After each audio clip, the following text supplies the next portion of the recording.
आज से अगर आपको इम्प्रूव करना है तो पहली चीज़ जो आपको करनी है, आपको रीडिंग स्टार्ट कर देनी चाहिए। आपको 40 मिनट्स डेली रीड करना है मिनिमम। ये 40 मिनट्स का फंडा क्या है? 40 मिनट्स का फंडा ये है कि आपका वीआरसी का सेक्शन आएगा 40 मिनट्स का, तो आपको मिनिमम कंसंट्रेशन 40 मिनट्स की चाहिए। इसलिए मैं बोल रहा हूँ कि आपको डेली मिनिमम 40 मिनट्स पढ़ना चाहिए। ये जो रीड करोगे डेली, इसमें आपको डाइवर्स टॉपिक्स कवर करने हैं। किसी दिन एंथ्रो पढ़ना है, किसी दिन फिलॉसफी पढ़नी है, किसी दिन साइंस पढ़ना है, किसी दिन लिटरेचर पढ़ना है, किसी दिन आर्ट पढ़ना है। और वो टॉपिक तो बिल्कुल भी नहीं पढ़ना है जो आपको पसंद है, क्योंकि जो आपको पसंद है वो तो आप ऐसे ही बना लोगे। आप फंसोगे उस टॉपिक में जिसको रीड करने में आपको डिफिकल्टी होती है। अब बात करते हैं कि 40 मिनट्स जो आप रीड करोगे वो रीड कैसे करोगे। आपको इस तरीके से रीड करना है कि आपको सब कुछ समझ में आए, एक एक सेंटेंस समझ में आए, एक एक सेंटेंस का स्ट्रक्चर समझ में आए।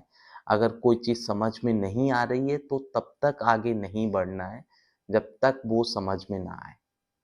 आप ये टारगेट लेके नहीं जाएंगे कि 40 मिनट्स में ये पैस ये आर्टिकल खत्म कर देंगे। हो सकता है आपसे 2 पैरा ही खत्म हो, इट्स ओके, लेकिन आपको समझ के खत्म करना है, एक एक लाइन समझ के खत्म करनी है। क्योंकि जब आप यहाँ पे समझ के खत्म करोगे ना, तो नेक्स्ट टाइम वो टॉपिक आएगा या फिर उस टाइप का सेंटेंस स्ट्रक्चर आएगा, तो आप उस टॉपिक से, उस टाइप के सेंटेंस स्ट्रक्चर से कंफर्टेबल रहोगे। अगर आप यहाँ जल्दबाजी करोगे ना रीडिंग करने में, तो आपको कोई फायदा नहीं होने वाला है, आप कुछ सीख नहीं रहे हो। रीडिंग करते टाइम एक चीज़ और करनी है, अगर कोई डिफ़िकल्ट वर्ड आता है तो उससे डरना नहीं है, क्योंकि मीनिंग कंटेक्स्ट में होता है। जो भी ऑथर है वो मीनिंग बता के जाता है, तो आपको डरने की ज़रूरत नहीं है। थोड़ा सा फाइट करोगे आप मीनिंग निकाल लोगे। और अगर नहीं भी निकाल पाते हो तो मीनिंग को, उस वर्ड को एज इट इज पढ़ लो, उसको अंडरलाइन कर लो। जब आप वो आर्टिकल खत्म कर लेते हो उसके बाद ही उसका मीनिंग चेक करना है। दूसरा काम जो आरसी इंप्रूव करने के लिए करना है वो है आपको डेली एक आरसी सॉल्व करना है। अब बात करते हैं कि आरसी को कैसे सॉल्व करना है।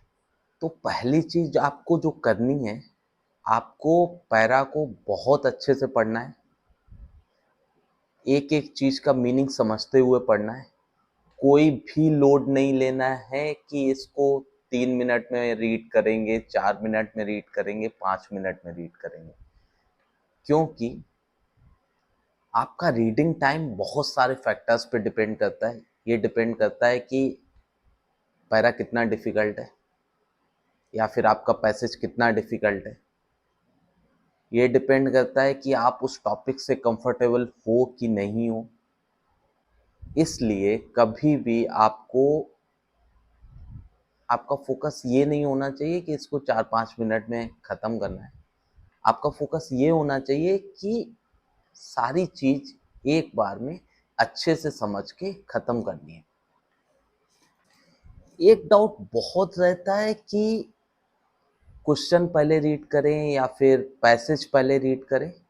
मेरे लिए जो काम करता है और जो मैं सजेस्ट करता हूँ, आप पैसेज पहले रीड करो, इससे टाइम कम लगता है और एक्यूरेसी अच्छी आती है। आपको क्वेश्चन को बहुत अच्छे से रीड करना है, यहाँ पे आप गलती नहीं कर सकते।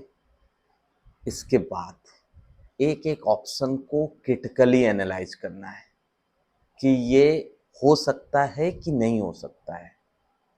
आपको सिलेक्शन नहीं करना है ऑप्शंस का, आपको एलिमिनेशन करना है। क्योंकि हम लोगों का नेचर होता है गलतियां निकालना है, तो गलतियां ढूंढना ना इजी पड़ेगा। तो 4 में से 3 ऑप्शन एलिमिनेट करने की कोशिश करेंगे, जो रिमेनिंग होगा वो आपका आंसर होगा। कोई भी ऑप्शन जब आप एलिमिनेट कर रहे हो तो आपके पास एक रीजन होना चाहिए। गट फीलिंग के बेसिस पे एलिमिनेट नहीं करना है। आपके पास एक सॉलिड रीजन होना चाहिए। नॉर्मली 4 ऑप्शंस में से 2 ऑप्शंस 70 टू 80% एस्पिरेंट एलिमिनेट कर लेते हैं, अब बचते हैं 2 और यहाँ पे सब फंसते हैं।